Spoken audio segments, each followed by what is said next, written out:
हूं श्वेता झा और आप देख रहे हैं आज सुबह। बात विधानसभा चुनाव और एग्जिट पोल के नतीजों की। जी हां, जो तस्वीर अब उभर कर सामने आ रही है उसमें ऐसा लग रहा है कि मोदी मैजिक चल गया है और उत्तर प्रदेश ही नहीं बल्कि बाकी राज्यों में भी अगर हम नजर डालें तो ऐसा लगता है कि मोदी नाम ही बीजेपी का सबसे बड़ा सहारा है।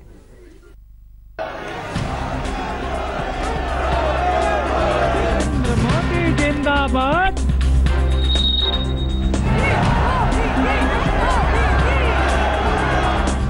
चरण के अंदर उत्तर प्रदेश की जनता ने बीजेपी को विजय दिला दिया है। 6 और 7 वालों ने बोनस देना है। प्रधानमंत्री नरेंद्र मोदी ने जो कहा उसकी तस्दीक इंडिया टुडे एक्सिस माई इंडिया एग्जिट पोल से होती दिख रही है। यूपी में मोदी लहर भगवा सुनामी में तब्दील हो गई। नतीजतन उत्तर प्रदेश के इतिहास में बीजेपी सबसे शानदार जीत में से एक हासिल करने से महज एक दिन दूर है। इंडिया टुडे ग्रुप के लिए किए गए एक्सिस माई इंडिया एग्जिट पोल के मुताबिक बीजेपी यूपी में 251 से 279 सीटों पर जबरदस्त ढंग से जीत हासिल करने जा रही है। समाजवादी पार्टी और कांग्रेस गठबंधन को सिर्फ 88 से 112 सीटें ही मिल पाएंगी, तो वहीं बीएसपी के लिए नतीजे बेहद निराशाजनक साबित होने वाले हैं। मायावती की पार्टी 28 से 42 सीटों पर सिमट रही है। जाहिर है इन नतीजों के बाद बीजेपी में खुशी की लहर है। जानकार इसे यूपी में नरेंद्र मोदी के नाम का जादू बता रहे हैं। जिस तरह प्रधानमंत्री ने यूपी चुनाव में सक्रियता दिखाई, खासकर अंतिम चरण से पहले, उसके बाद साफ हो गया था कि यूपी के रण को मोदी ने प्रतिष्ठा का प्रश्न बना लिया है और अब इस रण को जीतने के बाद कामयाबी का सेहरा भी उनके ही सर बंधना तय है। वैसे मोदी लहर सिर्फ यूपी में ही चली हो ऐसा नहीं। एक्सिस माई इंडिया का एग्जिट पोल बता रहा है कि उत्तराखंड का वोटर भी मोदीमय रहा। 70 सदस्यों की विधानसभा में इस बार बीजेपी 46 से 53 सीटें लाकर प्रचंड बहुमत के साथ सत्ता में आ रही है। वोटर्स का इरादा सत्तारूढ़ कांग्रेस को 12 से 21 सीटों पर निपटा देने का है। वहीं बीएसपी है जो पहले से ही किसी दौड़ में नहीं थी, उसे भी 1 से 2 सीटें मिल सकती हैं। कांग्रेस उपाध्यक्ष राहुल गांधी और प्रधानमंत्री नरेंद्र मोदी ने यहां भी खूब दम दिखाया था, लेकिन एग्जिट पोल से यह बात शीशे की तरह एकदम साफ है कि उत्तराखंड को मोदी पसंद है। वो उत्तराखंड की ही धरती थी जहां खड़े होकर प्रधानमंत्री ने ओआरओपी समेत तमाम तीर कांग्रेस पर चलाए थे। इसी तरह गोवा में भी बीजेपी ही सबसे बड़ी पार्टी के तौर पर उभरती दिख रही है। हाँ, बहुमत से पार्टी थोड़ी दूर जरूर रह सकती है, लेकिन लाख चुनौतियों और अपनों की ही बगावत के बावजूद ब्रांड मोदी यहां भी फेल नहीं हुआ।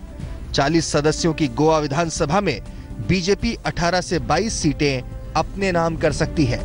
एग्जिट पोल के आंकड़ों के मुताबिक हल्की मशक्कत करके बीजेपी यहां फिर से सत्ता में वापसी कर सकती है। मणिपुर में पहली बार अकेले दम पर चुनाव लड़ने वाली बीजेपी को मोदी नाम का ही सहारा था। दांव यहां भी फेल होता नहीं दिख रहा है। एग्जिट पोल बता रहा है कि भले ही कांग्रेस राज्य में वापसी करती दिख रही हो और उसके खाते में 30 से 36 सीटें आ रही हो, लेकिन बीजेपी दूसरे नंबर पर आ रही है। उसके खाते में 16 से 22 सीटें दिख रही हैं, जो जानकारों के मुताबिक शानदार प्रदर्शन है। लेकिन पंजाब अकेला ऐसा राज्य है जहां बीजेपी की हालत खस्ता दिख रही है, लेकिन इसकी जिम्मेदार उसकी सहयोगी शिरोमणि अकाली दल ज्यादा है। 10 साल तक पंजाब पर शासन करने के बाद जहां एंटी इनकम्बेंसी का फैक्टर हावी था, तो वहीं बीजेपी ने पंजाब चुनाव बादलों की छत्रछाया में ही लड़ा। पंजाब की 117 सीटों में से अकाली दल और बीजेपी गठबंधन महज 4 से 7 सीटें ही ला रहा है। कांग्रेस ने 62 से 71 सीटों के साथ सरकार में जबरदस्त वापसी की है, तो पहली बार पंजाब में ताल ठोक रही केजरीवाल की आपको 42 से 51 सीटें मिलने की उम्मीद है। जानकार मान रहे हैं कि अगर बीजेपी पंजाब में बादलों के बजाय मोदी के नाम पर लड़ती तो बाकी सूबों की तरह प्रदर्शन दोहरा सकती थी। गठबंधन की मजबूरी ने यहां मोदी लहर को कमजोर किया, लेकिन 5 में से 4 जगहों पर मोदी लहर विरोधियों पर कहर बनकर टूटी है। वैसे ये एग्जिट पोल के नतीजे हैं। इंतजार सबको 11 मार्च यानी कल का है। एग्जिट पोल का अनुमान अगर नतीजों में बदल गया तो फिर मानना होगा कि दिल्ली बिहार में डिरेल होती बीजेपी की गाड़ी को मोदी फिर से पटरी पर ले आए हैं। आज तक ब्यूरो। तमाम एग्जिट पोल के मुताबिक बीजेपी यूपी में शानदार प्रदर्शन कर रही है। क्या है इसके पीछे की वजह, आइए जानते हैं।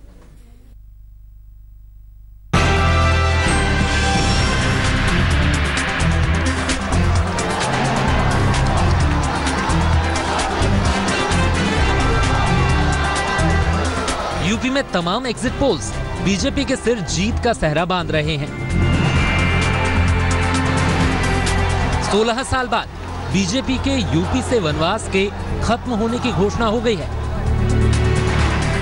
इंडिया टुडे और एक्सेस माई इंडिया हो, चाणक्य टुडे हो, न्यूज एक्स MRC की बात करें, सी वोटर्स का एग्जिट पोल हो, सभी ने यूपी में बीजेपी के नंबर 1 पार्टी होने का दावा किया है। अब हर तरफ चर्चा यही है कि अगर एग्जिट पोल सटीक हैं, तो फिर वो कौन सी वजह हैं जिन्होंने बीजेपी को राजनीति की इस रेस में अव्वल बना दिया। तो आइए आपको बताते हैं वो वजह जिन्होंने बीजेपी को अपने विरोधियों से आगे ला खड़ा किया है।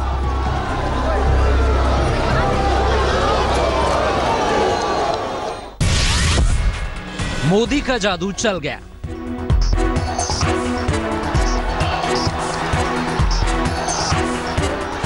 सबसे बड़ा फैक्टर है पीएम मोदी का जादू। ये वही जलवा है जिसकी वजह से लोकसभा में बीजेपी ने ऐतिहासिक प्रदर्शन करते हुए 80 में से 73 सीटें जीतकर सत्ता की राह मुमकिन बनाई थी। यूपी में मोदी मैजिक अब भी बरकरार है। बीजेपी ने सीएम का कोई चेहरा सामने न लाकर मोदी नाम पर सारा चुनाव लड़ा। ऐसे में एक बार फिर वोटर ने मोदी की झोली वोटों से भर दी। बीजेपी का अति पिछड़ा कार्ड। बीजेपी ने पहले ओबीसी के केशव प्रसाद मौर्य को अपना प्रदेश अध्यक्ष बनाया। इसके बाद स्वामी प्रसाद मौर्य समेत कई कोरी नेताओं को पार्टी में शामिल किया। लोकसभा में किया गया अनुप्रिया पटेल के साथ गठबंधन यूपी में कुर्मी वोट साधने के काम आया। साथ ही ओम प्रकाश राजभर का भी साथ लिया, जो राजभरों के नेता हैं। गैर यादव ओबीसी को साधना बीजेपी के लिए फायदे का सौदा रहा। बीजेपी का सवर्ण वोटर। बीजेपी का परंपरागत सवर्ण वोटर भी इससे नहीं छिटका।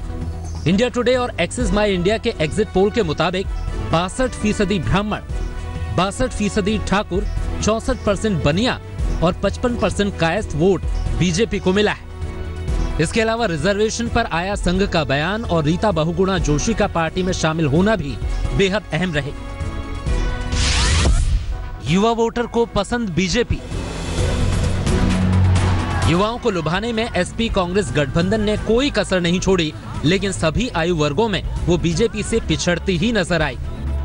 युवा वोटर्स का 34% वोट इंडिया टुडे और एक्सिस माई इंडिया के एग्जिट पोल के मुताबिक बीजेपी को ही मिला। यूपी को पसंद नहीं आया अखिलेश राहुल का साथ। जिस गठबंधन को यूपी चुनाव का मास्टर स्ट्रोक माना जा रहा था, वो फ्लॉप साबित हुआ। अखिलेश यादव और राहुल गांधी के हाथ मिलाने से समाजवादी पार्टी को कोई फायदा नहीं हुआ। अलबत्ता कांग्रेस अपने हिस्से की अधिकतर सीटें हार रही है, जिसका फायदा बीजेपी को मिल रहा है। उत्तर प्रदेश में बीजेपी को बहुमत दिला रहे हो, सरकार बना रही हो एग्जिट पोल के मुताबिक, लेकिन उत्तर प्रदेश के सीएम यानी कि अखिलेश यादव का कैलकुलेशन कुछ और ही कहता है। अखिलेश के मुताबिक उत्तर प्रदेश में किसी को भी स्पष्ट बहुमत नहीं मिलने वाला है।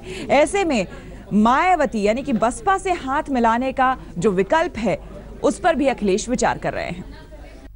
जो थोड़ा बहुत लोग सोच विचार कर रहे थे, जो कंफ्यूजन था, कम से कम गठबंधन ने कंफ्यूजन खत्म कर दिया है और एक बार फिर जनता ने भरोसा करके समाजवादियों को, साइकिल को, पंजे को आगे बढ़ाने का काम किया है। जहां भी जाते हैं उल्टी सीधी बात करते हैं, नफरत फैलाते हैं, मगर शब्दों में वजन नहीं है, खोखले हैं।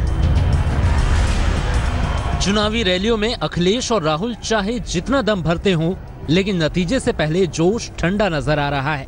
उन्हें संदेह है कि गठबंधन को बहुमत मिल पाएगा। यही वजह है कि एक इंटरव्यू में अखिलेश मायावती से हाथ मिलाने से भी नहीं हिचके। गठबंधन में नहीं, गठबंधन के लिए मैं अभी इसलिए नहीं कह सकता हूँ कि हम खुद सरकार में बनाने जा रहे हैं, और जो बहुजन समाज पार्टी के नेता हैं उनको मैंने एक रिश्ते से हमेशा सम्मान दिया है, तो ये स्वाभाविक है लोग ये मानेंगे कि अगर कहीं कमी होगी तो हम बहुजन समाज पार्टी के साथ ना चले जाएं या बहुजन समाज पार्टी का सहयोग ना ले लें। ये बात अभी कहना मुश्किल है। अखिलेश के डर पर एग्जिट पोल के अनुमानों से भी तस्दीक हो गई। यूपी को लेकर एग्जिट पोल्स ने या तो बीजेपी को बहुमत दे दिया है या फिर बीजेपी को सबसे बड़ी पार्टी माना है। लगता है अखिलेश का आकलन त्रिशंकु विधानसभा का ही हो और इसके लिए अखिलेश ने तैयारी शुरू कर दी हो। परिस्थितियां क्या बनेंगी वो तो वोट के बाद पता लगेगा, खुल जाएगा। समाजवादी और कांग्रेस दोनों ही को अच्छी सीटें जीतने नहीं, अकेले ही सरकार बनाएंगे। हाँ, अगर सरकार के लिए जरूरत पड़ेगी तो देखिए, कोई नहीं चाहेगा कि उत्तर प्रदेश में राष्ट्रपति शासन लागू हो, बीजेपी रिमोट कंट्रोल से उत्तर प्रदेश को चलाए, तो ये तो कोई नहीं चाहेगा। हालांकि समाजवादी पार्टी के दिग्गज नेता आजम खान न सिर्फ एग्जिट पोल को झुठला रहे हैं, बल्कि इस बात का भी दम भर रहे हैं कि गठबंधन को किसी और की जरूरत नहीं पड़ेगी। एग्जिट पोल पर यह कहना है कि हम सरकार बना रहे हैं, 380 सीटें आ रही हैं हमारी। अब इंतजार है 11 मार्च का। क्या पता नतीजा अखिलेश के आकलन के अनुरूप ही हो और सरकार बनाने के लिए समाजवादी पार्टी और कांग्रेस गठबंधन को मायावती की जरूरत पड़े। आज तक ब्यूरो।